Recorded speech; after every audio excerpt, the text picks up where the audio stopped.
नमस्कार दोस्तों, TNC bullet series में आपका हार्दिक स्वागत और अभिनंदन है। जैसा कि आपको पता है कि हम टीएनसी बुलेट सीरीज में अभी जो है वो हम पढ़ रहे हैं सेल एंड इट्स ऑर्गेनेल्स।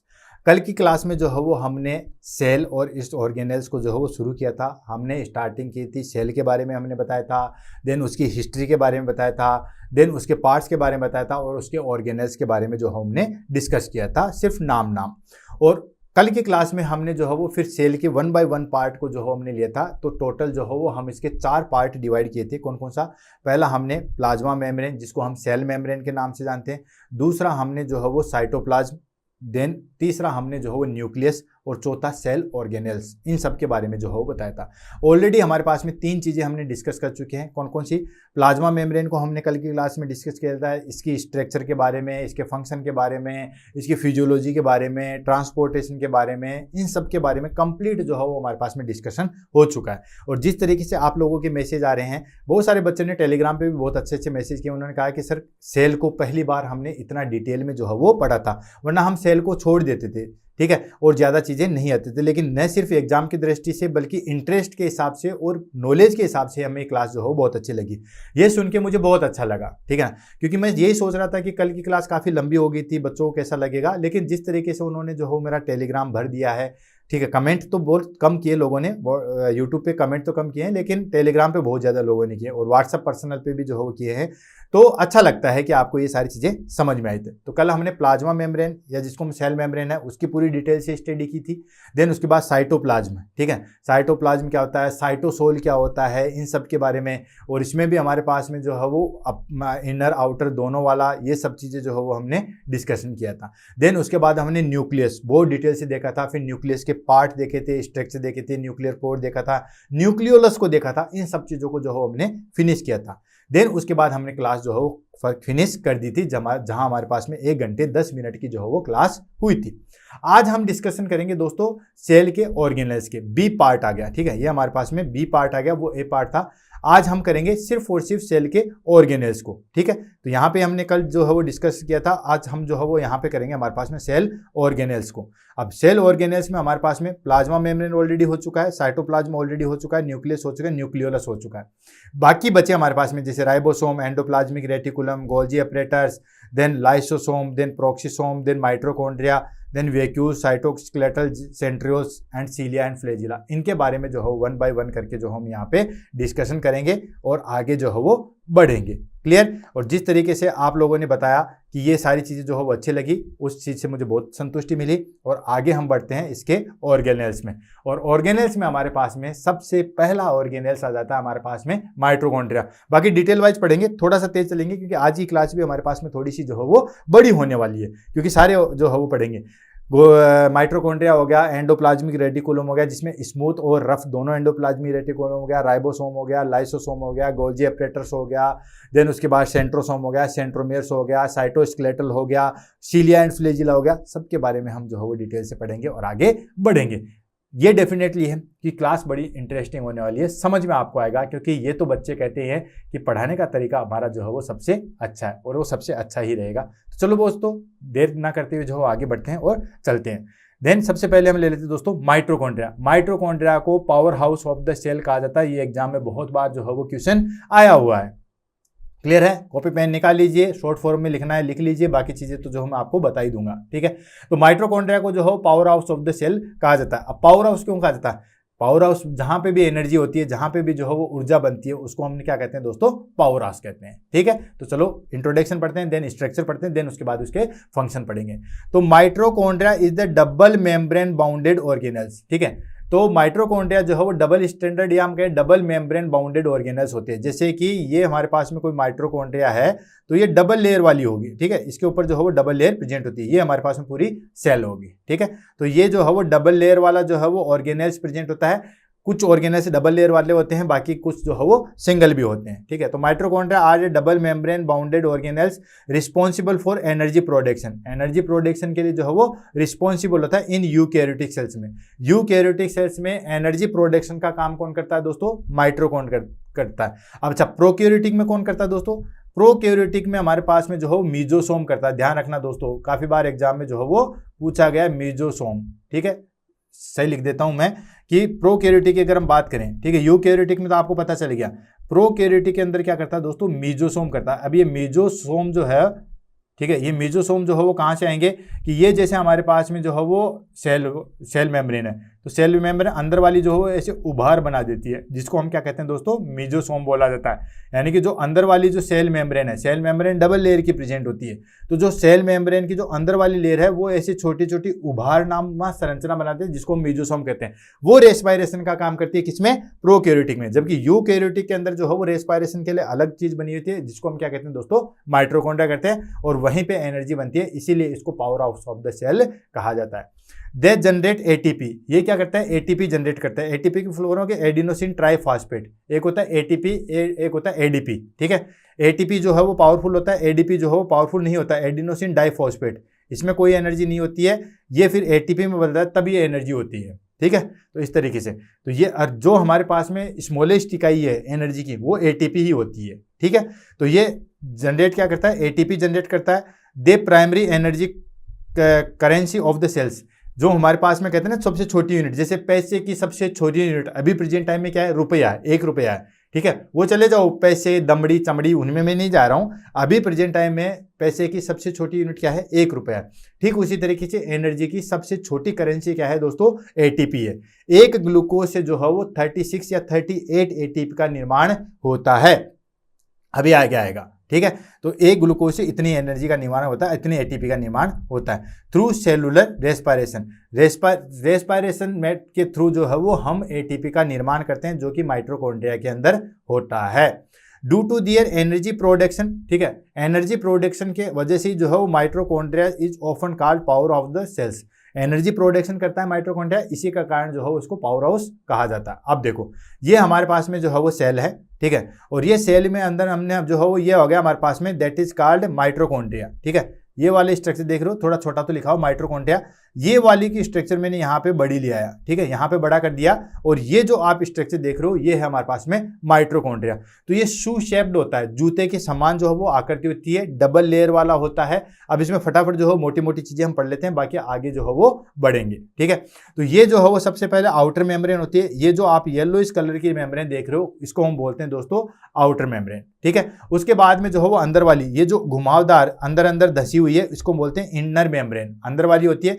इन दोनों के बीच में, आउटर और इनर के बीच में जो है वो स्पेस प्रेजेंट होता है, जिसको हम बोलते हैं इंटरमेम्ब्रेनस स्पेस। याद रखना, यहाँ पे भी जो है वो एसिटाइल कोएंजाइम वाली प्रोसेस होती है, अभी सारी चीज बताऊंगा, ठीक है। उसके बाद में हमारे पास में जो है वो अंदर लिक्विड सब्सटेंस होता है, जिसको हम क्या कहते हैं दोस्तों, मैट्रिक्स के नाम से भी जो है वो जानते हैं। और इसके अंदर जो है वो जेनेटिक मटेरियल थोड़ा बहुत प्रेजेंट होता है, जिसको हम क्या कहते हैं दोस्तों, डीएनए के नाम से जानते हैं। और बीच बीच में जो है वो राइबोसोम प्रेजेंट होता है। और ये जो उभार इनर लेयर वाली होती है, जो इनर लेयर होती है, ठीक है, ये उभारनुमा संरचना बनाती है।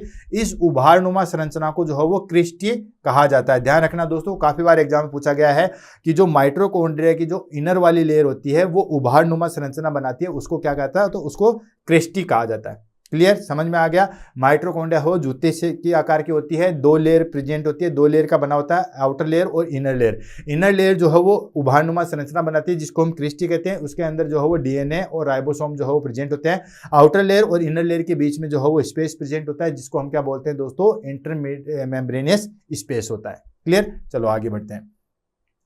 स्ट्रक्चर ऑफ माइटोकॉन्ड्रिया, अब आते हैं स्ट्रक्चर ऑफ माइटोकॉन्ड्रिया। माइटोकॉन्ड्रिया की स्ट्रक्चर जो है वो किस तरीके से होती है, देखो। माइटोकॉन्ड्रिया हैव डबल मेम्ब्रेन, ये तो मैंने ऑलरेडी बता दिया।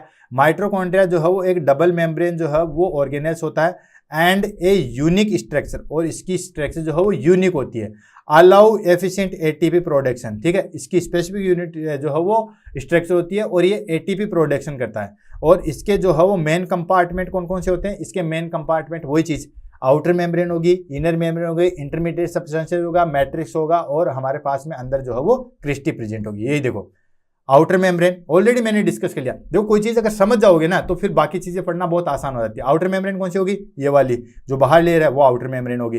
फिर इनर मेम्ब्रेन जो कि अंदर वाली है, इनर मेम्ब्रेन। देन उसके बाद क्रिस्टी, जो इनर मेम्ब्रेन जो उभारनुमा संरचना बना रही थी उसको हमने क्रिस्टी बोला, ठीक है। और जो बाकी चीज बची वो बच गया हमारे पास में मैट्रिक्स, और इसके बीच बीच में जो प्रेजेंट होता है जिसको माइटोकॉन्ड्रियल डीएनए के नाम से जो है वो जाना जाता है, ठीक है। तो ये सारी चीजें होती है, तो वन बाय वन करके जो है उसको ले लेते हैं। स्ट्रक्चर ऑफ माइटोकॉन्ड्रिया, तो माइटोकॉन्ड्रिया में सबसे पहले आओगे दोस्तों आउटर मेम्ब्रेन, जो सबसे बाहर मेम्ब्रेन है उसको हमने क्या बोला दोस्तों, आउटर मेम्ब्रेन। किसी भी चीज को रटो मत, जो बच्चे रटते हैं ना वो मुझे सबसे बेकार लगते हैं, मैं सीरियसली कह रहा हूं। कितनी चीजें रट लोगे, एक चीजें, दो चीजें, 5 चीजें, 10 चीजें, 50 क्वेश्चन, 100 क्वेश्चन, अरे हजारों की संख्या में क्वेश्चन है, तो रटना क्यों है, पहले समझो।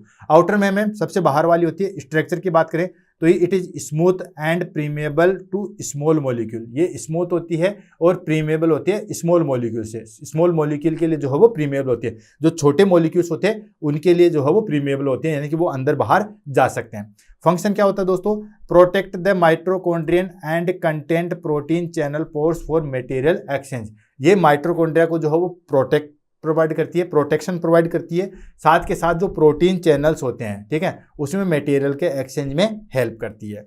नेक्स्ट आ गया हमारे पास में इनर मेम्ब्रेन, जो अंदर वाली लेयर थी, हाईली फोल्डेड है, ठीक है, बहुत ज्यादा फोल्डेड होती है। मैंने बताया था ना कि ये ऐसे बाहर वाली होगी, अंदर वाली ऐसे होती है जो बहुत ज्यादा फोल्डेड होती है, जिसको हम क्या कहते हैं दोस्तों, फोल्डेड इनटू क्रिस्टी, इनको क्रिस्टी बोला जाता है। टू इंक्रीज सरफेस एरिया, अच्छा फोल्डेड क्यों होती है, फोल्डेड होने का रीजन है इसके ऊपर एटीपीएस जो है वो रेस्पिरेटरी सब्सटेंसेस प्रेजेंट होते हैं, तो जितनी ज्यादा फोल्डेड होगी उतना ही जो है वो सरफेस एरिया बढ़ेगा।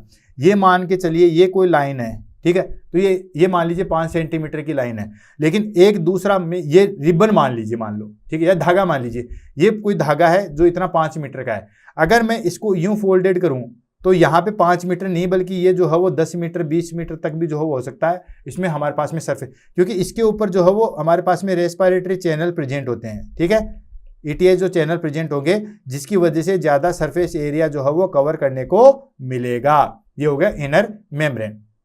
फंक्शन की बात करें तो ये क्या करते हैं, कंटेंट एंजाइम ईटी चेन, ठीक है, इलेक्ट्रॉन ट्रांसपोर्टेशन चेन, जो मैंने ये डॉट डॉट बनाई है ये बोल रहे इलेक्ट्रॉन ट्रांसपोर्ट चेन, ठीक है, तो इसमें एंजाइम प्रेजेंट होते हैं और इलेक्ट्रॉन ट्रांसपोर्ट चेन के लिए जो है वो प्रोवाइड करती है, जो कि एटीपी सिंथेसिस और एनर्जी प्रोडक्शन में हेल्प करती है। अभी पूरी चीज समझाऊंगा कि एनर्जी किस तरीके से बनती है, कैसे बनती है और क्या क्या पाथवे के द्वारा जो है वो एनर्जी बनती है। ये हो गए इनर सरफेस। अब उसके बाद आ गया क्रिस्टी। क्रिस्टी क्या है दोस्तों, जो हमारे पास में इनर मेम्ब्रेन जो फोल्ड हो रही थी उसको हमने क्या बोला, क्रिस्टी, जो कि ऑलरेडी एक्सप्लेन कर चुके हैं। ये क्या फंक्शन है, increase surface area for ATP production. ATP production हो रहा है तो ज्यादा से ज्यादा सरफेस एरिया जो है वो प्रोवाइड करते हैं। अगर सिंगल सीधी लेयर होती है, मान लो ये लेयर होगी और ये लेयर होगी, तो इसमें हमारे पास में सरफेस एरिया जो कम है वो कम हो जाता। लेकिन अगर यही चीज जो है वो हमारे पास में क्या है, ज्यादा फोल्डेड आ गई, ठीक है, ये इस तरीके से आ जाएगी, तो हमें ज्यादा सरफेस एरिया जो है वो देखने को मिलेगा, या ज्यादा सरफेस एरिया मिलेगा फॉर एटीपी प्रोडक्शन के लिए। लास्ट आ जाता है मैट्रिक्स, जो अंदर चीज बची, ठीक है, ये देखो, ये जो चीज बची ये आ गया हमारे पास में मैट्रिक्स, जिसके अंदर जो है वो हमारे पास में बहुत सारी चीजें प्रेजेंट रहती है, ठीक है। नेक्स्ट आ गया मैट्रिक्स स्ट्रक्चर, ये जेल लाइक सब्सटेंसेस होते हैं इनसाइड द इनर मेम्ब्रेन, ठीक है, इनर मेम्ब्रेन है उसके अंदर, ठीक है, बीच में नहीं बोल रहा, इंटरमीडिएट स्पेस में नहीं बोल रहा हूँ, जो क्रिस्टी है उसके अंदर भी जो है वो प्रेजेंट होता है। तो ये जेल लाइक सब्सटेंसेस होते हैं इनसाइड द इनर मेम्ब्रेन के अंदर। फंक्शन की अगर हम बात करें तो content enzyme, mitochondria, DNA, ribosome, molecular, ये सब चीजें जो है वो इसके अंदर प्रेजेंट होती है, जहां पे क्रेब्स साइकिल जो है वो चलता है। लास्ट आ गया माइटोकॉन्ड्रियल डीएनए। यहाँ पे देखो डीएनए नहीं लिखा, जो एक्चुअल डीएनए होता है वो तो कहाँ प्रेजेंट होता है, न्यूक्लियस के अंदर। तो जो अलग से माइटोकॉन्ड्रियल डीएनए होता है वो कहाँ प्रेजेंट होता है, माइटोकॉन्ड्रिया के अंदर जो डीएनए प्रेजेंट होगा उसको हम बोलते हैं माइटोकॉन्ड्रियल डीएनए। तो स्ट्रक्चर की अगर हम बात करें तो circular DNA similar to the bacterial DNA होता है। ये क्या, इसका क्या फंक्शन होता है, allow mitochondria to produce some of the own protein and replicate immediately. इसका जो है मेन फंक्शन होता है, माइटोकॉन्ड्रिया के अंदर जो है वो कुछ प्रोटीन का जो है वो प्रोडक्शन एंड कुछ चीजें जो है वो रेप्लिकेट इंडिपेंडेंटली कर सकता है। कुछ चीजें, छोटी मोटी चीजें अगर रेप्लिकेट करना चाहें तो वहां पे कर सकता है। ये हो गया हमारे पास में दोस्तों माइटोकॉन्ड्रिया की स्ट्रक्चर। अब आ जाता है हमारे पास में फंक्शन ऑफ माइटोकॉन्ड्रिया। माइटोकॉन्ड्रिया का जो है वो फंक्शन क्या क्या होता है, तो इसका मेन और सबसे मेन फंक्शन होता है वो तो होता है हमारे पास में एटीपी प्रोडक्शन, एनर्जी का प्रोडक्शन करता है। इसीलिए इसको जो है वो हम क्या कहते हैं दोस्तों, powerhouse of the cells. अब देखो एनर्जी का प्रोडक्शन कैसे करता है, इसके लिए मैं आपको थोड़ा सा जो है वो टाइम लेना चाहूंगा ताकि बाकी चीजें जो है वो समझ सके, ठीक है, या किस तरीके से होता है वो भी हम जो है वो आगे पढ़ लेते हैं। अभी आ रहा है ग्लाइकोलाइसिस का जो है वो आ रहा है, उसको हम आगे पढ़ लेते हैं। एटीपी प्रोडक्शन कैसे, सेलुलर रेस्पिरेशन। जो भी हमारे पास में ग्लूकोज आता है ना, उसका ग्लाइकोलाइसिस के द्वारा जो हो 2 पायरिक एसिड बनता है, फिर क्रेब्स साइकिल चलता है, फिर उसका जो हो फास्फोराइलेशन चलता है और वहां से एटीपी का निर्माण जो है वो होता है। मोटा मोटी जो हो मैं यही बताता हूँ, क्योंकि बाकी चीजें जो हो फिर समझ में नहीं आएगी। एक्चुअली होता क्या, यहाँ पे नहीं लेंगे इसको, ये गलत ले लिया, इसका पहले मूव कर देंगे, ठीक है। ये जैसे हमारे पास में, ये चलो यहाँ पे समझ लेंगे, खाली जगह। ये हमारे पास में जो हो कोई सेल है, ठीक है, ये कोई सेल है और ये इसका जो है वो न्यूक्लियस आ गया, ठीक है, ये इसका जो है वो न्यूक्लियस आ गया और ये इसका जो है माइटोकॉन्ड्रिया। माइटोकॉन्ड्रिया में बड़ा बना रहा हूँ, वैसे तो जो है वो हमारे पास में क्या होता है, न्यूक्लियस सबसे बड़ा होता है, लेकिन माइटोकॉन्ड्रिया को मैंने यहाँ पे बड़ा बनाया। सबसे पहले क्या होता है, एनर्जी किससे मिलती है? देखो, कोई भी सेल को जिंदा रहने के लिए 2 चीजों की जरूरत होती है। क्या क्या चीज? एक होता है हमारे पास में ऑक्सीजन और एक होता है हमारे पास में ग्लूकोज। ध्यान से समझना, यहीं पे सारी चीज क्लियर हो जाएगी, इस पूरा माइटोकॉन्ड्रिया का जो हो निचोड़ आ जाएगा। कैसे? 2 चीजें जरूरत होती है, एक तो हो गई हमारे पास में क्या चीज, ऑक्सीजन, और एक होता है हमारे पास में ग्लूकोज। अब ये जो कोई भी सेल है, ठीक है, सेल के चारों तरफ जो हो ब्लड वेसल्स होती है, यहां से ऑक्सीजन प्लस ग्लूकोज इसने जो है वो यहाँ पे ले लिया। अब ऑक्सीजन तो अंदर चला गया, लेकिन वो ग्लूकोज जो हो वो भी अंदर चला गया। कहाँ पे? सेल के अंदर, सेल के अंदर चला गया। ये हमारे पास में क्या है दोस्तों, ये हो गया साइटोप्लाज्म, इसको भी अलग कलर से लेते हैं। ये क्या हो गया दोस्तों, साइटोप्लाज्म। तो ग्लूकोज सेल के अंदर जैसे ही गया, ठीक है, तो जैसे अंदर गया देन उसके बाद में जो है वो क्या हो गया, ग्लाइकोलाइसिस की। जैसे मैंने आपको साइटोप्लाज्म पढ़ाया था, वहां पे मैंने बताया था कि इस provide the glycolysis pathway, glycolysis का जो है वो पाथवे प्रोवाइड करता है साइटोप्लाज्म में। वहां पे अलग अलग फंक्शन बताए थे कि ये ऑर्गेनेल्स को रखता है, देन साइटोप्लाज्म जो है वो हमारे पास में ग्लाइकोलाइसिस। ग्लाइकोलाइसिस क्या है दोस्तों, कि एक ये ग्लूकोज मॉलिक्यूल है, ये क्या है दोस्तों, ग्लूकोज है। ये ग्लूकोज फिर ग्लूकोज 1,6 डाइफॉस्फेट, फिर फ्रुक्टोज 1,6 डाइफॉस्फेट, ग्लाइकोलाइसिस की प्रोसेस होती है। पूरे 13 जो है वो स्टेप होते हैं और लास्ट में किसमें बदलता है, 2 पायरिक एसिड, ठीक है, 2 पायरिक एसिड में बदलता है, राइट, ठीक है। ये ग्लूकोज मॉलिक्यूल्स ग्लाइकोलाइसिस की प्रोसेस में, जिसमें डिफरेंट आते हैं, आपने देखा भी होगा, glucose 1,6 diphosphate, fructose 1,6 diphosphate, then एल्फाइजेज, ये सारी चीजें, और लास्ट में 2 पायरिक एसिड में जो हो बदलता है। एक ग्लूकोज से जो है वो 2 पायरिक एसिड बनते हैं। ये पूरी प्रोसेस कहाँ होती है, साइटोप्लाज्म में। ध्यान से समझना, ये सारी प्रोसेस कहाँ होती है, साइटोप्लाज्म में। ये हमारे पास में सेल है और ये साइटोप्लाज्म है। यहाँ पे जो है वो क्या हो गया, 2 पायरिक एसिड बन गया। अब ये 2 पायरिक एसिड जो है वो किसमें चला जाता है, माइटोकॉन्ड्रिया के अंदर, ठीक है, और यहां तक ऑक्सीजन की रिक्वायरमेंट नहीं होती है। ग्लाइकोलाइसिस की प्रोसेस के लिए ऑक्सीजन की रिक्वायरमेंट नहीं होती है। लेकिन जैसे ये चला गया हमारे पास में माइटोकॉन्ड्रिया की लेयर में, अब माइटोकॉन्ड्रिया के अंदर जो है वो 2 लेयर है, कौन कौन सी, आउटर और इनर, 2 ही लेयर है, आउटर वाली और इनर वाली। इन दोनों के बीच में जो स्पेस है, इंटरमीडिएट स्पेस है, वहां पे चला जाता है 2 पायरिक एसिड, और ये 2 पायरिक एसिड जो है वो फिर किसमें बदल जाता है दोस्तों, एसिटाइल कोएंजाइम में बदल जाता है। क्या बदल जाता है, एसिटाइल कोएंजाइम में बदल जाता है। अब एसिटाइल कोएंजाइम करने के बाद में क्या होता है, एसिटाइल कोएंजाइम का फिर जो है वो मेटाबॉलिज्म होता है, और एसिटाइल कोएंजाइम्स के बाद में यहाँ पे जो क्रिस्टी थी, माइटोकॉन्ड्रिया की छोटी छोटी जो क्रिस्टी थी, उसके ऊपर ETS, electron transport chain, ETC, electron transport chain थी, वहां पे इसका जो हो मेटाबॉलिज्म होता है, और क्या चलता है दोस्तों, क्रेब्स साइकिल चलता है। उसके बाद एसिटाइल कोएंजाइम से लास्ट में जो है वो उसका ग्लूकोज का अलग अलग चीजें होती है, लास्ट में क्या बनता है दोस्तों, वेस्ट प्रोडक्ट के रूप में CO2 प्लस यूरिया बनता है। क्या बनता है, CO2 और यूरिया बनता है, और साथ के साथ में इस पूरे ग्लूकोज का मेटाबॉलिज्म होके क्या हो जाता है दोस्तों, ATP बन जाती है। एक ग्लूकोज से 36 या 38 ATP बनती है। 36 भी राइट है, 38 भी राइट है। वो कैसे है वो मैं आगे बताऊंगा, क्योंकि कई बार इसमें 2 प्रोसेस ऐसी होती है जहां पे वो अगर स्किप भी हो जाए तो कोई दिक्कत नहीं। क्रेब्स साइकिल में 2 प्रोसेस ऐसी है जहां पे स्किप हो जाए तो कोई दिक्कत नहीं होती है, ठीक है। तो ये इस तरीके से आप मान के चलिए 36 ATP का निर्माण होता है। एक ग्लूकोज से 36 ATP का निर्माण होता है, इस तरीके से एनर्जी बन जाती है। लेकिन मान के चलिए ये ग्लूकोज से 2 पायरिक एसिड बन गया, यहां तक तो ऑक्सीजन की रिक्वायरमेंट है। ये 2 पायरिक एसिड यहाँ पे मेम्ब्रेन में चला गया, बीच में माइटोकॉन्ड्रिया में, ठीक है, एसिटाइल कोएंजाइम में बदल गया। अब एसिटाइल कोएंजाइम से अगर उसको ऑक्सीजन नहीं मिले तो फिर C4 साइकिल चलता है। कौन सा, क्रेब्स साइकिल नहीं चलेगा, C4 साइकिल चलेगा, और C4 साइकिल चलेगा without oxygen, without oxygen cycle चलेगा। ये तो था विथ O2, ठीक है। अब विदाउट ऑक्सीजन चलेगा तो वेस्ट प्रोडक्ट के रूप में जो है वो पायरिक एसिड बनेगा। क्या बनेगा दोस्तों, पायरिक एसिड बनेगा और ये पायरिक एसिड जो हो पेन क्योज करता है। एंजाइना में जो पेन होता है ना वो इसी पायरिक एसिड की वजह से होता है। क्यों? क्योंकि ग्लूकोज वहां पे ऑक्सीजन नहीं पहुंच रही। अब ऑक्सीजन नहीं पहुंच रही तो फिर C4 साइकिल चलेगा। अगर ऑक्सीजन पहुंच जाती है तो CO2 और वेस्ट प्रोडक्ट के रूप में यूरिया बनता है, लेकिन अब वेस्ट प्रोडक्ट के रूप में क्या बन रहा है दोस्तों? Pyruvic acid. और वही पायरिक एसिड जो है वो क्या करता है दोस्तों? एनर्जी तो बन जाएगी, लेकिन वही पायरिक एसिड फिर पेन जो है वो क्रिएट करता है। इस तरीके से माइटोकॉन्ड्रिया का जो है वो फंक्शन होता है। आई थिंक अच्छे तरीके से जो है वो क्लियर हो गया होगा। चलें आगे, चलो चलते हैं। ATP production, cellular respiration, convert glucose into oxygen ATP via glycolysis, Krebs cycle and oxidative phosphorylation. वही मैंने आपको बताया कि ग्लूकोज आया तो सबसे पहले ग्लाइकोलाइसिस हुआ, फिर क्रेब्स साइकिल चला और फिर ऑक्सीडेटिव फास्फोराइलेशन चला। इलेक्ट्रॉन ट्रांसपोर्टेशन चेन जो कि क्रिस्टी के ऊपर प्रेजेंट होती है ये चलती है और वहां से फिर हमें जो है वो 36 एटीपी का निर्माण जो है वो हो जाता है एक ग्लूकोज के माध्यम से। Clear? Second, regulation of cell metabolism. Cell metabolism को जो है वो रेगुलेट करता है। कैसे?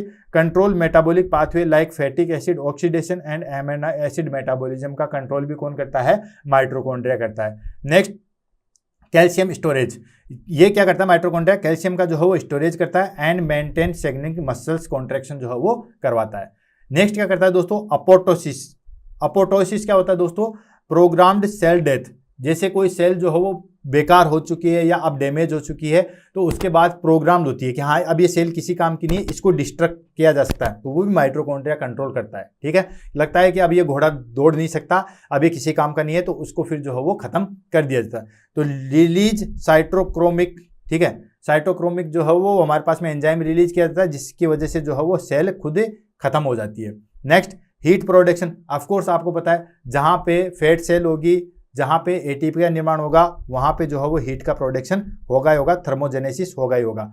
एंड हार्मोन सिंथेसिस, ठीक है, ये जो है वो कुछ स्टेरॉइड हार्मोन का भी जो है वो सिंथेसिस करता है माइटोकॉन्ड्रिया, जैसे कोर्टिसोल, एस्ट्रोजन, टेस्टोस्टेरोन, ये जो हार्मोन है इनका भी जो है वो सिंथेसिस करता है। कहते हैं ना कि सेल प्रोडक्शन करती है हार्मोन का, तो ये सेल का बाकी तो अलग सेल जो है वो करती है, लेकिन कोर्टिसोल, एस्ट्रोजन या जो हमारे पास में स्टेरॉइड हार्मोन है उनका प्रोडक्शन कौन करता है? माइटोकॉन्ड्रिया करता है। क्लियर है? नेक्स्ट आ जाता है सेलुलर रेस्पिरेशन ऑफ माइटोकॉन्ड्रिया। किस तरीके से जो है वो सेलुलर रेस्पिरेशन करता है माइटोकॉन्ड्रिया का, ये भी मैंने आपको ऑलरेडी बता दिया था कि mitochondria generate ATP through 3 main process के द्वारा जो है वो करता है, जो कि मैंने आपको यहाँ पे बता दी। 3 मेन प्रोसेस कौन सी? एक तो ग्लाइकोलाइसिस वाली, एक एसिटाइल कोएंजाइम वाली और दूसरी ईटीएस। अब देखो 1 बाय 1 करके लेते। पहली चीज आ गई ग्लाइकोलाइसिस। ये कहाँ पे होती है दोस्तों? अकर इन साइटोप्लाज्म, ऑलरेडी बता दिया था, नॉट इन माइटोकॉन्ड्रिया। बहुत बार क्वेश्चन पूछा गया है। साइटोप्लाज्म के अंदर ग्लाइकोलाइसिस होती है तो ग्लूकोज जो है वो 2 पायरिक एसिड में बदलता है, तब तक जो है वो ग्लाइकोलाइसिस की प्रोसेस है, यानी कि break down of glucose into 2 pyruvic acid में बदलता है और यहाँ पे 2 एटीपी का निर्माण होता है इस पूरी प्रोसेस में। ठीक है, ये ग्लूकोज जो है वो 2 पायरिक एसिड बना, यहाँ पे ऑक्सीजन का रिक्वायरमेंट तो नहीं होता है, लेकिन 2 एटीपी जरूर जो है वो बन जाती है। अब ये 2 पायरिक एसिड के बाद में क्या होता है दोस्तों? ये चलते फिर क्रेब्स साइकिल, ठीक है, जिसको सिट्रिक एसिड साइकिल भी चलते हैं। ये माइटोकॉन्ड्रियल मैट्रिक्स में जो है वो चलती है, माइटोकॉन्ड्रियल मैट्रिक्स में चलती है। यहाँ पे CO2, NADP, FADP जो है वो बनते हैं और यहाँ पे भी जो है वो 2 ATP का निर्माण जो है वो होता है। और लास्ट में चलते हैं इलेक्ट्रॉन ट्रांसपोर्ट चेन, जो हमारे पास में क्रिस्टी थी, जो मैंने आपको बताया था, ये जो है वो इनर मेम्ब्रेन पे होती है। ये NADP, FADH2 इनको लेके जो है वो एटीपी का निर्माण करती है। कुल 34 एटीपी जो है वो यहीं पे बनती है। तो टोटल एटीपी प्रोडक्शन जो है वो अप टू 36 का बनता है। लेकिन अगर आपके पास में अगर 36 का ऑप्शन दे, 38 का ऑप्शन ना दे और एग्जामिनर पूछे तो आप 36 भी राइट करके आ सकते हो। दोनों पूछे तो 38 पे जाना है, अदरवाइज 36 जो है वो राइट आंसर आएगा। क्लियर है? समझ में आ गया सारी चीज? Very good. ठीक, अब आ गया कंक्लूजन की बात कर लेते हैं। तो mitochondria are essential for energy production. Mitochondria जो है वो एनर्जी प्रोडक्शन के लिए एसेंशियल है and metabolism and cell survival, cell के जिंदा रहने के लिए, क्योंकि रेस्पिरेटरी जो है वो फंक्शन यहीं पे होते हैं। They play a role in ATP synthesis, ये एटीपी सिंथेसिस में एंड अपोटोसिस, कैल्शियम स्टोरेज और सेलुलर रेस्पिरेशन में जो है मेन रोल प्ले करते हैं। क्लियर है? तो इस तरीके से माइटोकॉन्ड्रिया जो है वो फिनिश हुआ। नेक्स्ट आ जाता है हमारे पास में एंडोप्लाज्मिक रेटिकुलम। एंडोप्लाज्मिक रेटिकुलम की बात करें तो ये स्ट्रक्चर देखिए, ये जैसे हमारे पास में ये जो आप देख रहे हो ये है हमारे पास में एंडोप्लाज्मिक रेटिकुलम।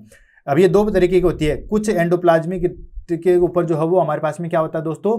राइबोसोम लगे होते हैं उनको हम बोलते हैं रफ एंडोप्लाज्मिक रेटिकुलम। ये आप देख रहे हो, ये देखो रफ एंडोप्लाज्मिक रेटिकुलम। और कुछ के ऊपर जो हो कोई राइबोसोम नहीं होती, बिल्कुल चिकनी होती है, उनको बोलते हैं स्मूथ एंडोप्लाज्मिक रेटिकुलम। तो यहाँ पे देखो डिटेल से इन दोनों को यहाँ पे मैंने जो है वो अलग से बना दिया है। ये देखो, ये ट्यूब्यूल्स लाइक स्ट्रक्चर होती है, इसके ऊपर छोटे छोटे जो है वो बॉल लाइक स्ट्रक्चर होती है, ये होती है राइबोसोम। ठीक है, ये सिस्टर्नल स्पेस होता है जो कि इनके बीच बीच में जो है प्रेजेंट होता है, और इनको बोलते हैं रफ एंडोप्लाज्मिक रेटिकुलम, क्योंकि इनके ऊपर जो है वो राइबोसोम होता है। ये कुछ हमारे पास में एंडोप्लाज्मिक रेटिकुलम है जिसके ऊपर कोई राइबोसोम प्रेजेंट नहीं होता, इसको हम बोलते हैं स्मूथ एंडोप्लाज्मिक रेटिकुलम। अब देखो इनको फटाफट ले लेते हैं और आगे बढ़ते हैं। राइबोसोम का क्या काम है, जैसे प्रोटीन सिंथेसिस का। अब जितने भी ऑर्गेनेल्स आएंगे वो बिल्कुल छोटे छोटे आएंगे। सबसे बड़ा था माइटोकॉन्ड्रिया, फिर एंडोप्लाज्मिक रेटिकुलम, ये से छोटा, फिर आगे जैसे जैसे जाएंगे छोटे छोटे आते जाएंगे।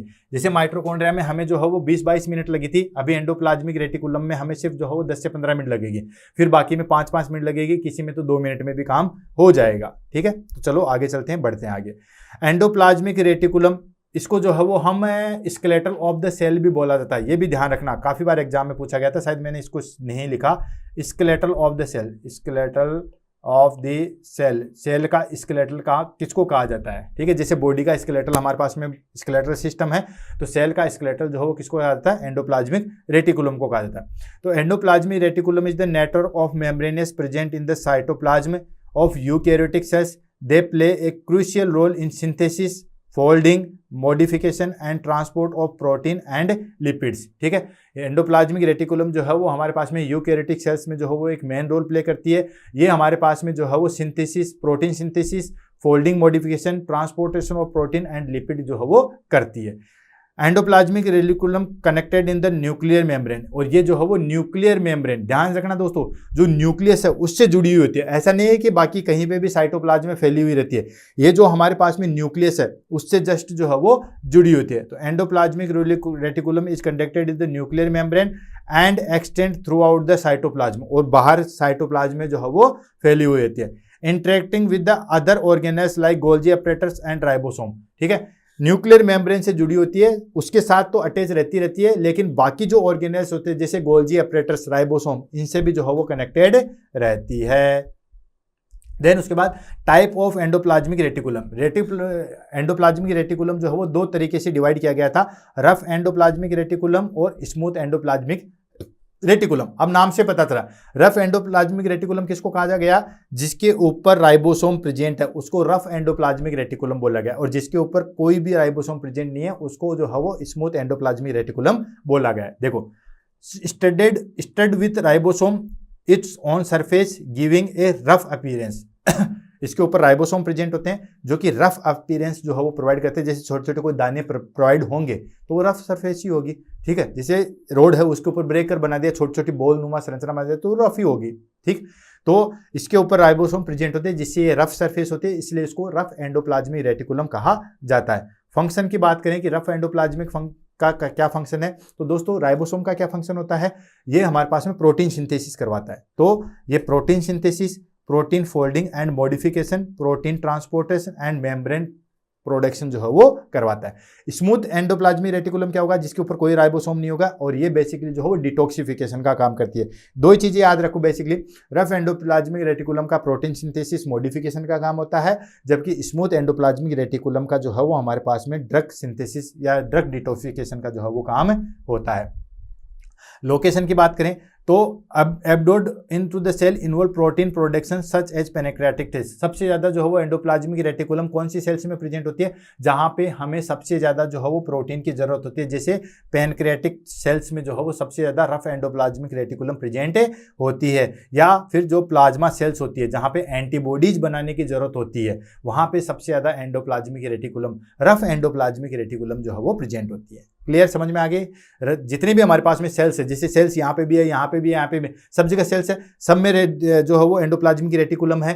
एंडोप्लाज्मिक रेटिकुलम 2 तरीके की है, रफ एंड स्मूथ। तो रफ वाली सबसे ज्यादा कहाँ प्रेजेंट होती है? वैसे तो मान लो कि दोनों 50-50% होगी, लेकिन जहां पे एंटीबॉडीज बनाने वाली चीजें है, पैनक्रियाज है, डाइजेस्टिव एंजाइम वाली चीजें, वहां पे रफ एंडोप्लाज्मिक रेटिकुलम जो है वो ज्यादा होती है। यहाँ पे रफ एंडोप्लाज्मिक रेटिकुलम ज्यादा होगी, यूं ध्यान रखना। ठीक है, देन उसके बाद smooth endoplasmic reticulum. Smooth endoplasmic reticulum क्यों बोला दोस्तों? क्योंकि इसके ऊपर लेक ऑफ राइबोसोम, कोई राइबोसोम नहीं है, तो बिल्कुल चिकनी अपीयरेंस होती है, इसलिए उसको बोला स्मूथ एंडोप्लाज्मिक रेटिकुलम। फंक्शन की बात करें तो lipid and steroid synthesis, detoxification जिसका मैं ऑलरेडी बात कर चुका हूं, calcium storage and carbohydrate metabolism में जो है वो हेल्प करती है। और ये कहाँ पे होती है दोस्तों? लोकेशन की बात करें तो ये जो है वो हमारे पास में found in cell inward lipid synthesis, जहाँ पे लिपिड सिंथेसिस का और डिटॉक्सिफिकेशन का काम ज्यादा होता है। अब डिटॉक्सिफिकेशन कौन करता है दोस्तों? लीवर सेल सबसे ज्यादा डिटॉक्सिफिकेशन करती है, एड्रेनल ग्लैंड करती है, तो वहां पे मसल सेल्स का वहाँ डिटॉक्सिफिकेशन का काम ज्यादा होता है, तो वहां करती है। मतलब अकॉर्डिंग टू इनके फंक्शन के अनुसार ही वहां पे सबसे ज्यादा प्रेजेंट तो होती है। तो ये liver cell, adrenal cells and muscle cell में सबसे ज्यादा प्रेजेंट होती है। क्लियर है? कंक्लूजन की बात करें तो endoplasmic reticulum is the essential organelles that play ए की रोल इन प्रोटीन सिंथेसिस। ठीक है, एंडोप्लाज्मिक रेटिकुलम जो है वो एक एसेंशियल ऑर्गेनल्स है जो कि मेन रोल प्ले करते हैं किसमें? प्रोटीन सिंथेसिस में एंड लिपिड मेटाबॉलिज्म में, and detoxification and calcium storage में मेन रोल प्ले करते हैं। They rough endoplasmic reticulum is specialize for protein production. ठीक है, बताया था मैंने कि जो रफ एंडोप्लाज्मिक रेटिकुलम है वो स्पेशली प्रोटीन प्रोडक्शन के लिए, बल्कि जो स्मूथ एंडोप्लाज्मिक रेटिकुलम है वो लिपिड सिंथेसिस एंड डिटॉक्सिफिकेशन। ये दो लाइनें याद रख लो, एग्जाम में काफ़ी बार पूछा गया था। ये प्रोटीन सिंथेसिस के लिए और ये डिटॉक्सिफिकेशन एंड लिपिड सिंथेसिस में काम आती है स्मूथ एंडोप्लाज्मिक। क्लियर है? इसी के साथ एंडोप्लाज्मिक रेटिकुलम जो है वो हमारे पास में खत्म होता है। कंक्लूजन में हर में लेके आता हूँ, क्योंकि कंक्लूजन भी पढ़ लोगे ना तो ये मान के चलो कि आपके 2-4 क्वेश्चन तो सही हो ही जाएंगे। नेक्स्ट आ जाता है हमारे पास में राइबोसोम। ठीक है, राइबोसोम इन ह्यूमन सेल्स। अब आपको पता है कि राइबोसोम जो है वो वेरी स्मॉल, ठीक है, स्मॉल नॉन मेम्ब्रेनस, इसके ऊपर कोई मेम्ब्रेन्स जो हो प्रेजेंट नहीं होती। जैसे न्यूक्लियस के ऊपर, माइटोकॉन्ड्रिया के ऊपर डबल लेयर होती है, इसके ऊपर कोई जो है पर्टिकुलर मेम्ब्रेन प्रेजेंट नहीं होती। Ribosome are small non membranous organelles है, यही ऑर्गेनल्स है जिसके ऊपर मेम्ब्रेन प्रेजेंट नहीं होती, बाकी सबके ऊपर सिंगल मेम्ब्रेन तो एटलीस्ट प्रेजेंट होती है। तो ribosome are small and non membranous organelles होता है that is responsible protein synthesis in human cells. आपको पता है राइबोसोम होगा तो प्रोटीन सिंथेसिस आएगा। They found in both prokaryotic and eukaryotic cells. ठीक है, ये दोनों में प्रेजेंट होता है, प्रोकैरियोटिक सेल्स में भी प्रेजेंट होता है और यूकैरियोटिक सेल्स में भी जो है वो प्रेजेंट होता है। क्यों? क्योंकि these are essential for cell growth, repair and function. Cell growth के लिए, रिपेयर के लिए, इनके लिए जो है वो मेन होता है। In human cells, ribosome either float freely in the cytoplasm to attach rough endoplasmic reticulum। यानी कि ह्यूमन सेल के अंदर राइबोसोम फ्री भी प्रेजेंट होते हैं और जो हमारे पास में रफ एंडोप्लाज्मिक रेटिकुलम है उसके ऊपर भी जो है वो अटैच होते हैं। क्लियर हो गया? तो ये देखिए यहाँ पे हमारे पास में ये जो है वो पूरी सेल आ गई और सेल में ये आ गए राइबोसोम। दिख रहा है राइबोसोम?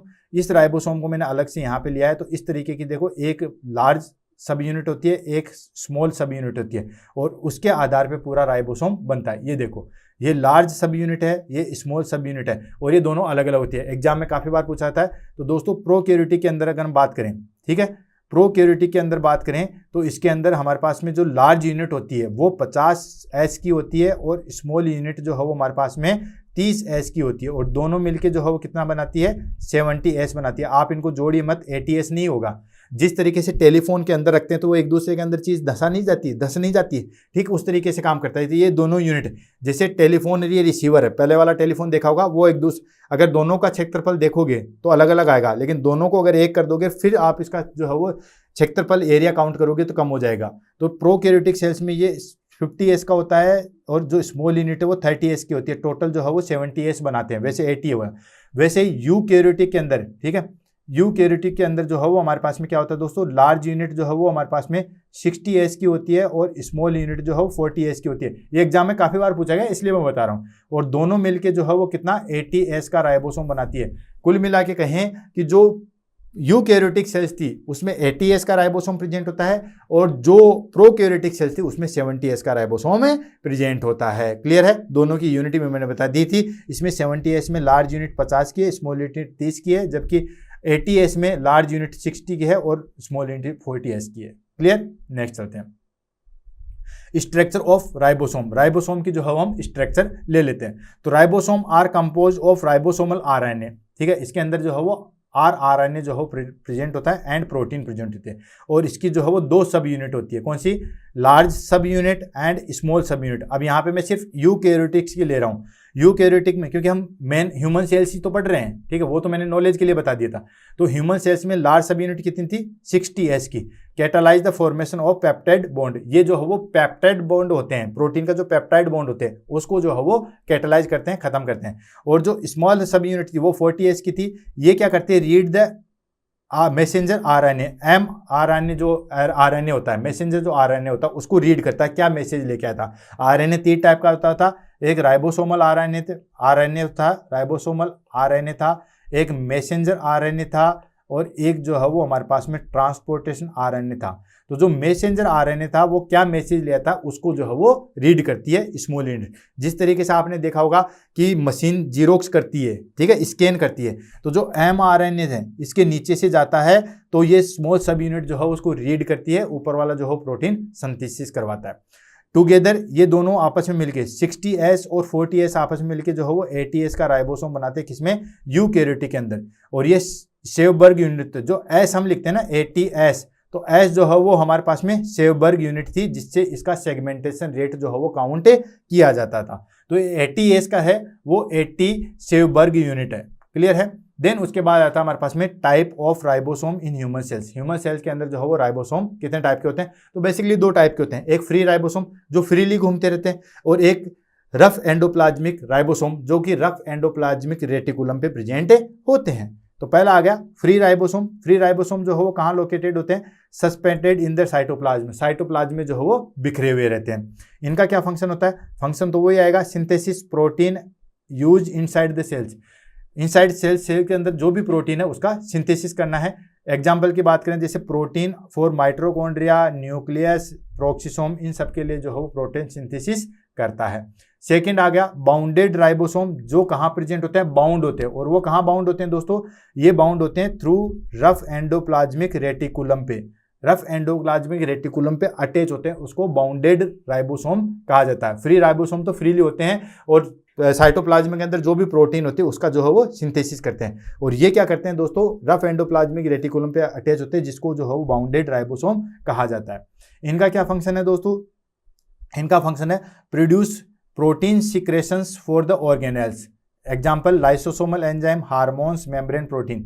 यानी कि ये प्रोटीन जो है वो सिक्रेशंस करते हैं। जैसे कि एंजाइम की बात, जैसे कि इंसुलिन है, डाइजेस्टिव एंजाइम है, एंटीबॉडीज, इन सब का जो है वो कार्य करते हैं। नेक्स्ट आ गया फंक्शन ऑफ राइबोसोम। राइबोसोम का जो है वो क्या फंक्शन है? तो बेसिकली तो आपको मोटा मोटी मैंने आपको बता दिया था कि प्रोटीन सिंथेसिस करता है, और जो मैसेंजर RNA है उसको रीड करता है, जो पेप्टाइड चेन का जो है वो फॉर्मेशन करता है। ये सारे काम कौन करता है दोस्तों? राइबोसोम करता है। तो 1 बाय 1 करके लेते हैं। सबसे पहले आ गया प्रोटीन सिंथेसिस। ट्रांसलेशन करता है, यानी कि रीड mRNA को रीड करता है and assemble amino acid into the protein using transfer RNA। ठीक है, mRNA को रीड करता है और असेंबल अमीनो एसिड को असेंबल करके जो है वो ट्रांसफर RNA में जो है वो यूज करता है। Next polypeptide chain formation. Polypeptide chain formation करता है। बहुत सारे जैसे अमीनो एसिड्स आ गए, ठीक है, अमीनो एसिड स्मॉलेस्ट यूनिट होती है प्रोटीन की, तो बहुत सारे अमीनो एसिड्स आ गए, उनके बीच में जो है वो चेन का निर्माण करता है। लार्ज सब unit catalyse peptide bond formation between amino acids. Next enzyme production करवाता है। ठीक है, अभी जैसे जितने भी हमारे पास में डाइजेस्टिव एंजाइम थे वो सारे एंजाइम जो है वो प्रोवाइड करवाता है। Help in the production and essential enzyme for metabolism and cellular function. Next membrane and secretory protein synthesis. Membrane और सिक्रेटिन प्रोटीन सिंथेसिस जो है वो करवाता है। राइबोसोम जो rRNA पे प्रेजेंट होते हैं वो प्रोटीन को जो है बनाते हैं एंड एक्सपोर्ट करते हैं मेम्ब्रेन इंटीग्रेशन, वहाँ पे प्रोटीन को बनाते हैं और आगे की साइड में जो है वो भेजते हैं। ये सारे के सारे जो है वो काम कौन करता है? राइबोसोम का करता है। कुल मिला के एन प्रकार इसका काम क्या है दोस्तों? प्रोटीन सिंथेसिस का है। कंक्लूजन की बात कर लेते हैं तो ribosome are essential organelles are responsible for protein synthesis in the human cells. Ribosome जो है वो एसेंशियल ऑर्गेनल्स है जो कि प्रोटीन सिंथेसिस का कार्य जो है वो करवाते हैं। Then they are found in the cytoplasm. ये साइटोप्लाज्म में भी प्रेजेंट होते हैं और अटैच एंडोप्लाज्मिक रेटिकुलम पे भी प्रेजेंट होते हैं, जो कि producing protein for various cellular function. Protein synthesis करके प्रोटीन का जो है प्रोडक्शन करते हैं। Their role in translation enzyme production make them vital and survival for the function. और साथ के साथ जो है वो ट्रांसपोर्ट करते हैं, एंजाइम प्रोडक्शन करते हैं, जो कि किसी भी सेल के लिए जो है सर्वाइवल के लिए जो है वो असेंशियल होते हैं। क्लियर। नेक्स्ट आ जाता है हमारे पास में गोल्जी ऑपरेटर्स। ठीक है, अब थोड़ा जल्दी जल्दी चलेंगे, अब बिल्कुल हमारे पास में जो है वो छोटे छोटे आ गए। ये देख रहे हो आप दोस्तों, ये हमारे पास में जो है वो गोल्जी ऑपरेटर्स है। यहाँ पे अगर आप स्ट्रक्चर देखोगे तो ये हमारे पास में आ गया गोल्जी ऑपरेटर्स। ठीक है, ये जो आप लाइनिंग वाली स्ट्रक्चर देख रहे हो ये हो गया गोल्जी ऑपरेटर्स। इस गोल्जी ऑपरेटर्स को अगर मैं यहाँ पे लूँ, ठीक है, तो वो आ जाएगा हमारे पास में गोल्जी ऑपरेटर्स। ठीक है, अब ये गोल्जी ऑपरेटर्स कैसे है, ये जो ट्यूब्यूल लाइक स्ट्रक्चर आप जो देख रहे हो ये हो गया हमारे पास में गोल्जी ऑपरेटर्स। और ये गोल्जी ऑपरेटर्स जो है वो इस तरीके से होती है, और इनकी जो है वो हमारे पास में सिक्रेटरी वेसल्स होती है। इसके अंदर ये जो आप ट्यूब लाइक है जो थैलीनुमा संरचना आप देख रहे हो, ठीक है, इसके अंदर जो है वो एंजाइम प्रेजेंट होते हैं, और ये इसकी ट्यूब्यूल्स होती है, ल्यूमिन होती है। ठीक है, ये जो है वो सिक्रेशंस करती है। इसकी दो फेस होती है, ट्रांस फेस और सिस फेस। जो छोटी वाली फेस होती है, छोटी वाली जो साइड होती है उसको ट्रांस फेस कहा जाता है, और जो पीछे की साइड में लार्ज सरफेस होती है उसको हम जो है वो ट्रांस फेस कहा जाता है। क्लियर। अब देखो इसको हम ले लेते हैं और आगे बढ़ते हैं। वैसे तो आपको पता ही है कि गोल्जी कॉम्प्लेक्स या गोल्जी बॉडी जो है वो इसको कहा जाता है। इससे छोटी छोटी जो है वो हमारे पास में क्या निकलते हैं, पाउच लाइक स्ट्रक्चर निकलते हैं। इसके अंदर जो है वो लाइसोजाइम एंजाइम होते हैं, जो भी हमारे पास में कुछ चीज खाने पीने की आती है उसको पचाने का काम करते हैं। कुल मिला के जो डाइजेस्टिव एंजाइम है, जो लाइसोसोम है, वो कहाँ पे प्रेजेंट होते हैं, इन्हीं की जो सेल्स होती है या इन्हीं की जो पाउच लाइक स्ट्रक्चर होती है इसी में जो है वो प्रेजेंट होते हैं। तो the Golgi apparatus also called as Golgi complex और गोल्जी बॉडी। गोल्जी ऑपरेटर्स बोल दो, गोल्जी कॉम्प्लेक्स बोल दो या गोल्जी बॉडी बोल दो, तीनों चीजें जो है वो एक ही है। ए membrane bounded organelles found in the eukaryotic sales. इसके ऊपर मेम्ब्रेन प्रेजेंट होती है। मैंने फिर से बता दिया, माइटोकॉन्ड्रिया होगा, एंडोप्लाज्मिक रेटिकुलम हो गया, इनके ऊपर तो जो है डबल लेयर प्रेजेंट होती है। राइबोसोम ऐसा ऑर्गेनेल्स है जिसके ऊपर कोई जो है वो कवरिंग ही नहीं होती है। बाकी जितने गोल्जी ऑपरेटर्स है या सेंट्रोमियर है, सेंट्रोसोम है, इसके ऊपर जो है वो सिंगल लेयर प्रेजेंट होती है। They play a crucial role in modification, sorting, packaging and transporting enzyme. ये जो है वो हमारे पास में मेन रोल प्ले करते हैं, किसमें, पैकेज जो भी ट्रांसपोर्ट है उनको, और lipid receive from the endoplasmic reticulum, जो एंडोप्लाज्मिक रेटिकुलम से जो प्रोटीन हमने रिसीव की है, ठीक है, उसके लिए। And Golgi apparatus are essential for cell secretions, membrane formation and lysozyme production. Golgi apparatus जो है वो एसेंशियल होते हैं, किसके लिए, वो किस चीज में एसेंशियल होते हैं, सेल के सिक्रेशंस के लिए। सेल जो भी सीक्रेट करिए उसके लिए, मेम्ब्रेन फॉर्मेशन के लिए, जहां कहीं भी हमें मेम्ब्रेन बनाना है, डबल लेयर मेम्ब्रेन बनाना है उसके लिए, और लाइसोजोम प्रोडक्शन के लिए जो है वो ये एसेंशियल होता है। डिस्कवरी की बात करें तो एक बार ये क्वेश्चन पूछा गया था कि गोल्जी ऑपरेटर्स को जो है वो किसने डिस्कवर किया था, तो दोस्तों कैमिलो गोल्जी, इन्होंने जो है वो इसको डिस्कवर किया था, किसमें, 1898 में। ठीक है, और इसने सिल्वर स्टेनिंग के टेक्निक के थ्रू जो है इसको कवर किया था, और इसकी जो है वो फिर रेटिकुलर स्ट्रक्चर जो है वो इसको डिस्क्राइब किया था कि ये जो है वो नियर जो है वो न्यूक्लियस होती है। देन आ जाती है हमारे पास में structure of the Golgi operators. Golgi operators की जो है वो किस तरीके से स्ट्रक्चर होती है। ऑलरेडी मैंने आपको डायग्राम के द्वारा जो है सारी चीज बता दी थी कि सिस फेस कौन सी होती है, ट्रांस फेस कौन सी होती है, सिस्टर्नी कौन सी होती है, गोल्जी नेटवर्क कौन सा होता है, ये सारी चीजें। ठीक है, तो वन बाय वन करके इसको ले लेते हैं। पहला आ गया सिस गोल्जी नेटवर्क। सिस गोल्जी मतलब हमारे पास में दो चीजें थी, एक सिस और एक ट्रांसफर। ये सिस फेस है जो एंडोप्लाज्मिक रेटिकुलम की साइड में होती है, और जो बाहर लंबी साइड में होती है इसको हम ट्रांसफेस कहा जाता है। ठीक है, तो आ जाओ देखिए सिस गोल्जी नेटवर्क, ये क्या होती है, कोलेस्ट टू द एंडोप्लाज्मिक रेटिकुलम। ठीक है, इसके क्लोजेस्ट, उसके नीचे जो हमारे पास में एंडोप्लाज्मिक रेटिकुलम है उसके जस्ट जो है वो क्लोज होती है। इसका क्या फंक्शन होता है दोस्तों, receive protein and lipid from endoplasmic reticulum vesicles. ठीक है, जो सिस गोल्जी नेटवर्क होता है, यानी कि ये जैसे हमारे पास में जो है वो गोल्जी ऑपरेटर्स है, ठीक है, तो ये जो सामने वाली फेस है, ठीक है, ये होगी सिस फेस, और ये जो पीछे वाली है, ठीक है, ये जो पीछे की साइड है ये है हमारे पास में ट्रांस फेज। तो हम बात करते हैं सिस गोल्जी नेटवर्क की। तो ये जो सिस फेस है ये कहाँ पे अटैच होती है दोस्तों, एंडोप्लाज्मिक रेटिकुलम के पास में होती है, जस्ट वहाँ पे अटैच होती है। और इसका क्या फंक्शन होता है कि जो एंडोप्लाज्मिक रेटिकुलम से जो भी हमारे पास में प्रोटीन है उसको जो है वो कलेक्ट कर लेता है। नेक्स्ट आ गया मीडियल गोल्जी। मीडियल गोल्जी कौन सा हो गया दोस्तों, जो बीच में जो पार्ट बचा, ये बचा पार्ट, ठीक है, ये बचा हमारे पास में, that is called medial Golgi. बीच वाला पार्ट बचा मीडियल गोल्जी। इसकी लोकेशन कहाँ होती है, middle region of the Golgi stack. ठीक है, बिल्कुल मिडल में होती है, यानी कि ये जो है वो आ गया मिडल गोल्जी, ये आ गया मिडल गोल्जी। इसका क्या फंक्शन है, ये होता है modify protein and lipid by adding carbohydrate and phosphate, ठीक है। ये क्या करता है, मॉडिफाई करता है प्रोटीन और लिपिड्स को, किससे कैसे ऐड करके, कार्बोहाइड्रेट के साथ में मिलके और फॉस्फेट के साथ में मिलके जो है वो प्रोटीन और लिपिड का जो है वो मॉडिफाई करता है। क्लियर। लास्ट आ जाता है हमारे पास में ट्रांस गोल्जी नेटवर्क, जो सबसे लास्ट फेज में है उसको हम बोलते हैं ट्रांस गोल्जी नेटवर्क। ये होता है close to the cell membrane, ये कहाँ क्लोज होता है, closest to the cell membrane. वो तो था हमारे पास में एंडोप्लाज्मिक रेटिकुलम पे, और जो पीछे की साइड में है वो कहाँ पे हमारे पास में, सेल मेम्ब्रेन के पास में है। तो इसका क्या फंक्शन होता है दोस्तों, इसका फंक्शन रहता है sorts and package protein and lipid into the vesicle delivery to different destination. ये क्या करता है, पैकेज करता है प्रोटीन को, लिपिड्स को और वेसिकल्स के रूप में, और फिर डिलीवर करता है जहां पे उसकी पर्टिकुलर डेस्टिनेशन होगी। क्लियर। ये फंक्शन हो गया हमारे पास में, ये स्ट्रक्चर होगी गोल्जी ऑपरेटर्स की। अब आती है function of Golgi operators. Golgi operators से जो है वो क्या फंक्शन होते हैं, तो आपको बताइए, ये प्रोटीन मॉडिफिकेशन करता है, एंडोप्लाज्मिक रेटिकुलम से प्रोटीन कलेक्ट करता है, फिर जहां जहां जाना होता है वहां पे चला जाता है, देन लाइसोसोम का प्रोडक्शन करता है, बहुत सारे एंजाइम का सीक्रेशन करता है, ये सारी चीजें करता है। तो देखो, प्रोटीन मॉडिफिकेशन करता है, sorting and packaging the protein, protein की जो हो पैकेज करता है, लिपिड ट्रांसपोर्ट एंड मॉडिफिकेशन करता है, देन वेसिकल फॉर्मेशन, वेसिकल का फॉर्मेशन करता है, लाइसोसोम फॉर्मेशन, लाइसोसोम का फॉर्मेशन करता है, and cell membrane renewal, cell membrane का जो है वो रिन्यूअल करता है, and secretions of hormone and enzyme, hormone और एंजाइम का जो है वो सिक्रेशंस करता है। क्लियर है।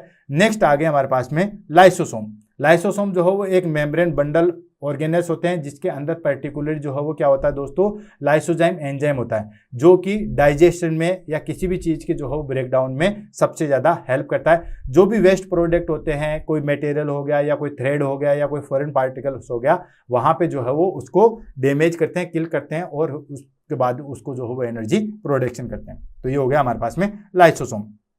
देखते हैं, lysosome are membrane bounded organelles, ठीक है, फाउंड इन द, देखो लाइसोसोम क्या है, थोड़ा सा इसमें, lysosome are membrane bounded organelles found in eukaryotic cells, eukaryotic cells में प्रेजेंट होते हैं, particularly abundant in animal cells, ठीक है, कुछ में जो है वो एब्डोडेंट होते हैं एनिमल सेल्स में। They are often referred as a cell digestive system, इसमें जो है वो बेसिकली सेल डाइजेस्टिव सिस्टम जो है उसमें मेन, मतलब डाइजेशन का जो है वो एक तरीके से मेन काम करते हैं। They content enzyme break down waste material, cellular debris foreign particle, thereby maintaining cellular homeostasis. जो भी वेस्ट प्रोडक्ट है, जो भी वेस्ट चीज़ें जो काम में नहीं आ रही, उनका जो है वो डाइजेशन करता है। जैसे ये हो गया हमारे पास में, जैसे ये हमारे पास में सेल है, तो ये ऐसे पाउच लाइक स्ट्रक्चर होगी, ये होगी लाइसोसोम, इसके अंदर जो है वो डाइजेस्टिव एंजाइम प्रेजेंट होते हैं। स्ट्रक्चर ऑफ लाइसोसोम, तो स्ट्रक्चर ऑफ लाइसोसोम में हमारे पास में पहले आ गई membrane bound vesicles. Membrane bound vesicles in the sense कि यानी कि लाइसोसोम जो है वो स्मॉल पार्टिकल्स होते हैं और उसके ऊपर जो है वो मेम्ब्रेन प्रेजेंट होती है, और ये lipid bilayer membrane, double layer की जो है वो मेम्ब्रेन प्रेजेंट होती है। ये देखो, ये डबल लेयर की जो है वो मेम्ब्रेन प्रेजेंट होती है, ठीक है। तो lysosome are small spherical organelles enclosed by a single lipid bilayer membrane, ठीक है। बाइलेयर मेम्ब्रेन मतलब हाइड्रोफिलिक हाइड्रोफोबिक की एक सिंगल लेयर जो है वो प्रेजेंट होती है। Enzyme content, of course lysosome ही आ गया तो इसके अंदर जो है बहुत टाइप के जो है वो एंजाइम प्रेजेंट होते हैं। कंटेंट अब around 50 type of hydrolase enzyme are responsible breaking down the various biomolecules. इसके अंदर जो हो 50 टाइप के हाइड्रोलाइटिक एंजाइम जो है वो प्रेजेंट होते हैं, जो कि रिस्पॉन्सिबल होते हैं। किस चीज़ के लिए रिस्पॉन्सिबल होते हैं दोस्तों? बहुत सारे बायोमोलिक्यूल्स को जो है वो ब्रेक डाउन के लिए। Next, acid hydrolase. इसके अंदर enzyme that work best in the acidic environment inside the lysosome, ठीक है। यानी कि एंजाइम प्रेजेंट होते हैं जो कि बेसिक एसिडिक जो है वो lysosome, enzyme that work best in the acidic environment inside the lysosome. यानी कि जब जैसे ही हमारे पास में जो है वो पीएच कम होगी, वहाँ पे ये बहुत अच्छे तरीके से जो है वो मेन रोल प्ले करेंगे। साइज की बात करें तो ये टिपिकली जो है वो 0.1 से लेके 1.2 माइक्रोमीटर के डायमीटर, बहुत बारीक जो है वो होते हैं। फंक्शन ऑफ लाइसोसोम, लाइसोसोम के जो है वो क्या फंक्शन होते हैं आपको पता है? डाइजेशन में, डाइजेशन ऑफ मैक्रो मॉलिक्यूल्स, जो भी बड़े मॉलिक्यूल्स हैं उनका डाइजेशन करता है। ऑटोफेजी, ऑटोफेजी आपको पता ही है, खुद से एनगल्फ करना, जो सेल्स पुरानी हो चुकी है उसको खत्म कर देना। फेगोसाइटोसिस, फेगोसाइटोसिस है किसी भी चीज़ को एनगल्फ कर लेना, उसको बोलते हैं फेगोसाइटोसिस। एंड अपोटोसिस, यानी कि कुछ सेल्स जो है वो फ्रेगमेंट हो चुकी है या बेकार हो चुकी है उसको खत्म करना। And cellular defence, cellular defence कैसे, अगर कोई फॉरेन पार्टिकल आ गया और वहां पे अगर लाइसोसोम ने आके अटैक कर दिया तो उस फॉरेन पार्टिकल को जो है वो खत्म कर देगा।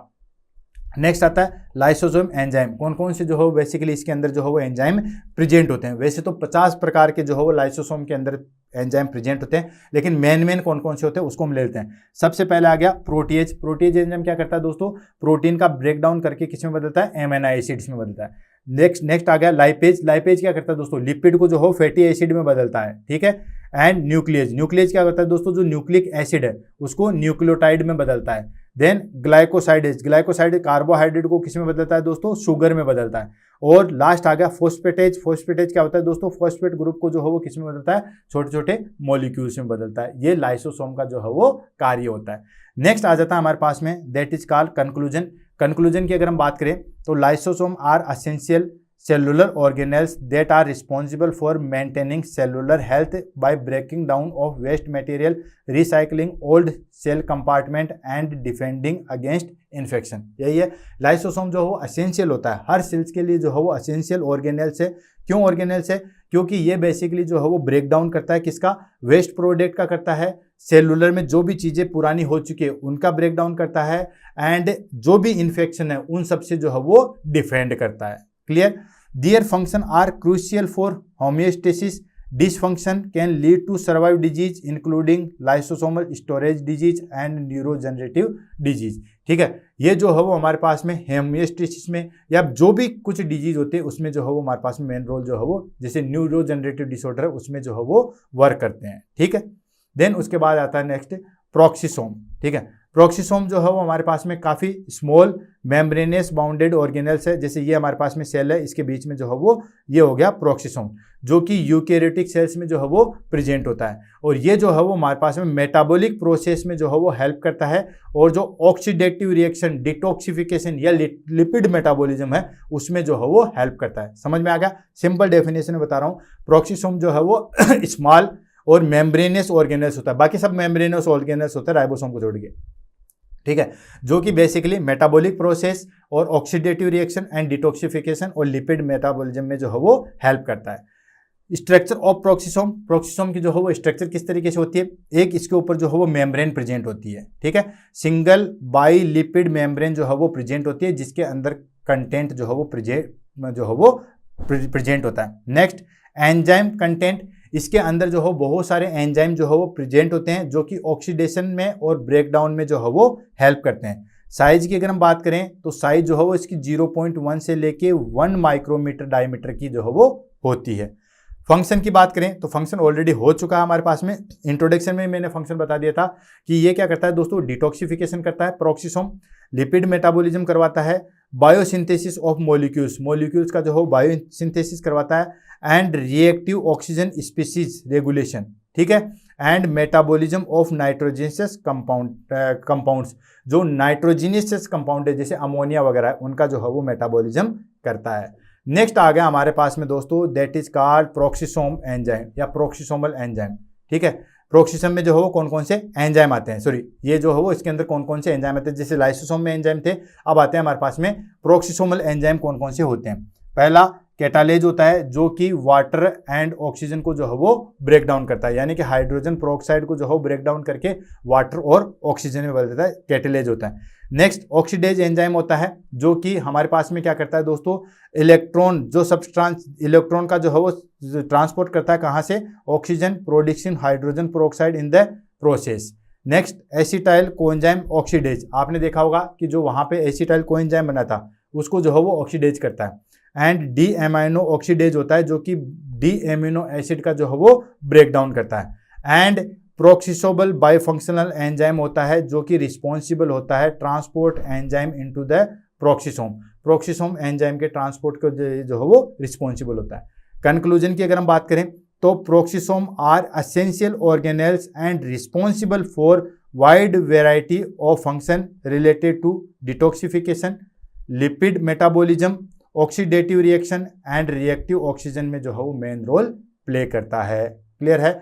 नेक्स्ट आ गया हमारे पास में वैक्यूल्स। वैक्यूल्स के लिए मैं बताऊं दोस्तों, वैक्यूल्स प्लांट सेल्स में सबसे ज्यादा प्रेजेंट होती है, एनिमल सेल्स में नाम मात्र की या टिपिकली जो है प्रेजेंट होती है, इसलिए इसका सिर्फ नाम याद रखोगे तो ही बहुत है। वैक्यूल्स को सिर्फ इतना याद रखना, वैक्यूल्स मतलब एक तरीके से खाली जगह, वैक्यूल्स खाली जगह कंपार्टमेंट, उसको बोलते हैं वैक्यूल्स। तो vacuoles are membranous bounded organelles होता है जो कि typically found in eukaryotic cells, eukaryotic cells में जो है वो बहुत कम मिलता है, हालांकि प्लांट सेल्स में सबसे ज्यादा जो है वो मिलेगा।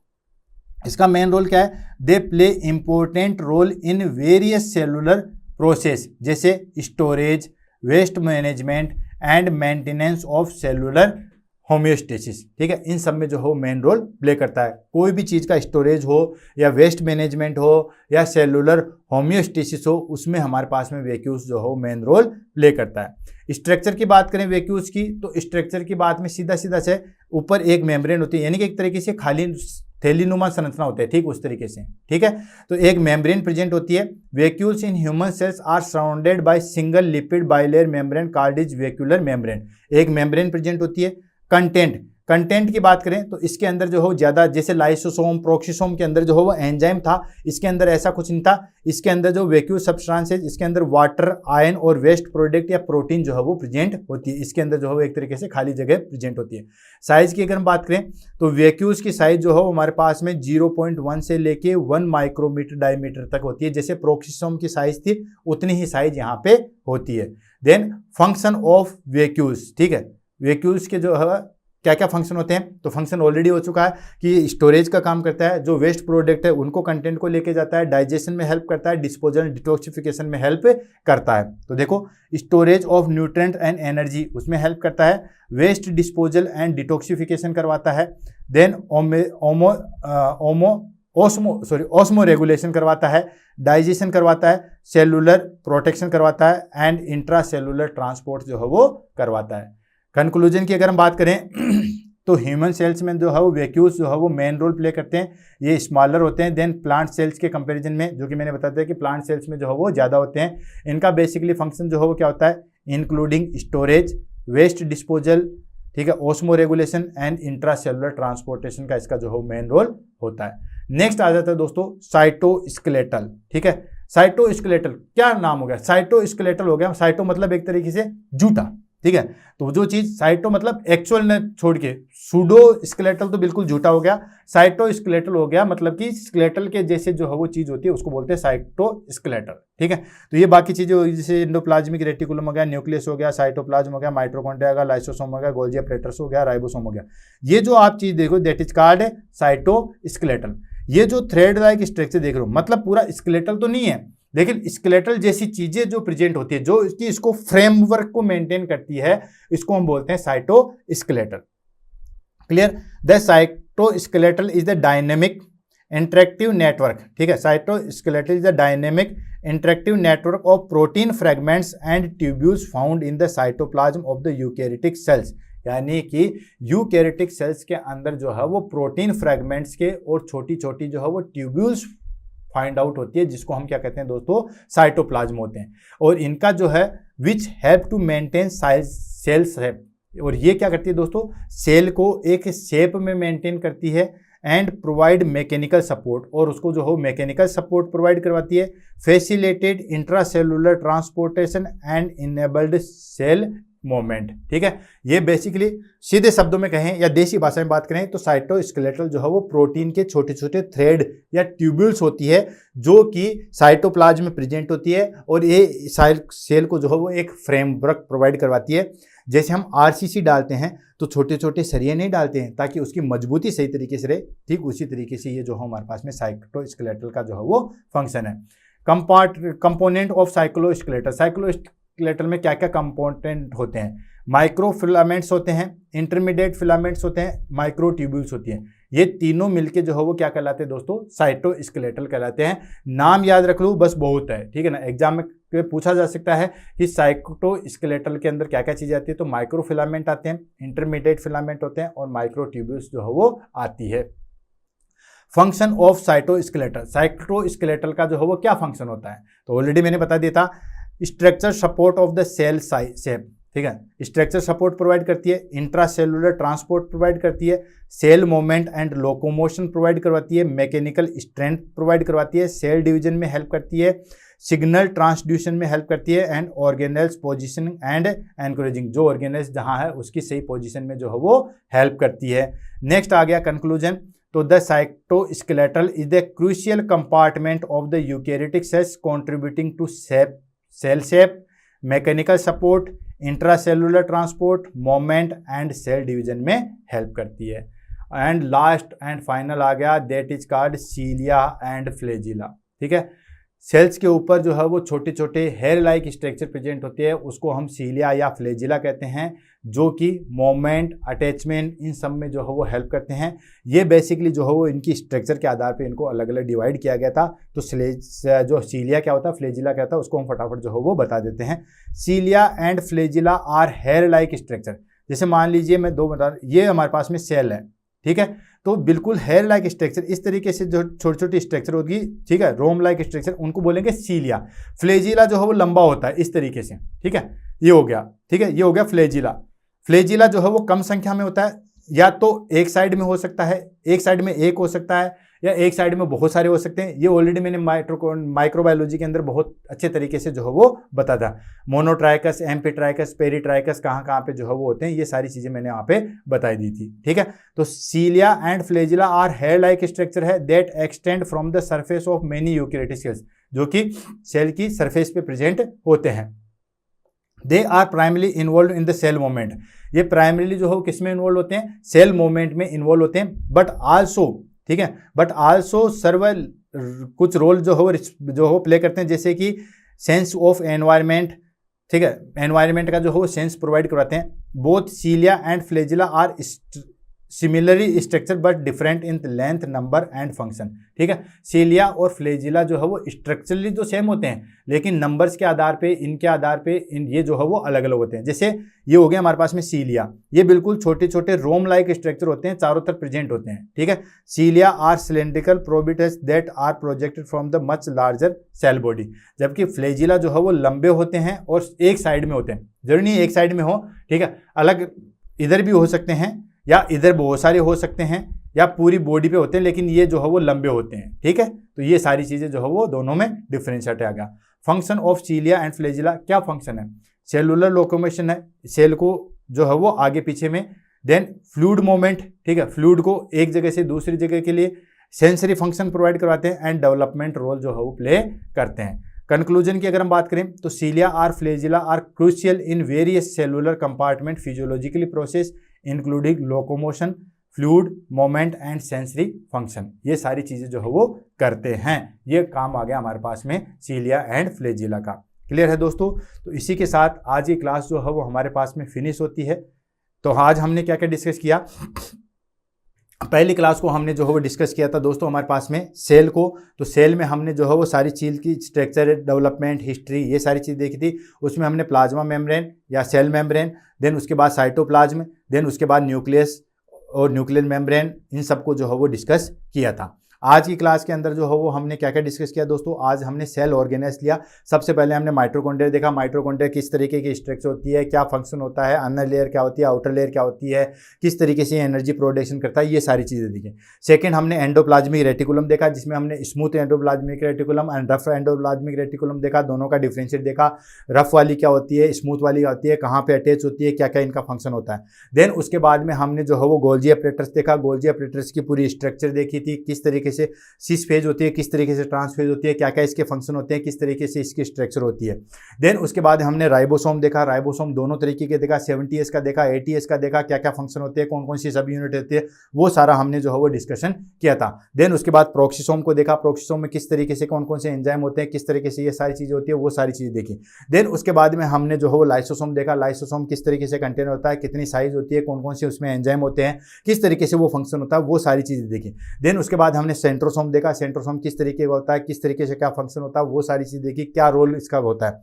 देन वेन्यूस देखा, वेन्यूस में हमने देखा कि किस तरीके से पाउच लाइक स्ट्रक्चर होती है, किस तरीके से इसका फंक्शन होता है, ये सारी चीज़ें देखी। देन उसके बाद में हमने जो है वो सीलिया एंड फ्लैजिला देखा था, किस तरीके से उनका मूवमेंट में हेल्प करते हैं, ये सारी चीज़ें पूरा डिटेल से हमने कंप्लीट एक्सप्लेनेशन जो है वो यहाँ पे देखा होगा। इससे पहले हो सकता है बहुत सारे बच्चों के जो हो डाउट होंगे, इस क्लास से जो हो उनके डाउट जो हो क्लियर होंगे। क्लास कैसे लगी उसके बारे में प्लीज़ ज़रूर बताइएगा, ताकि मुझे आगे की क्लास बनाने में भी जो है वो हेल्प हो सके। तो मिलते हैं दोस्तों नेक्स्ट क्लास में नए वीडियो के साथ। तब तक के लिए दोस्तों all the best, have a nice day, thank you so much.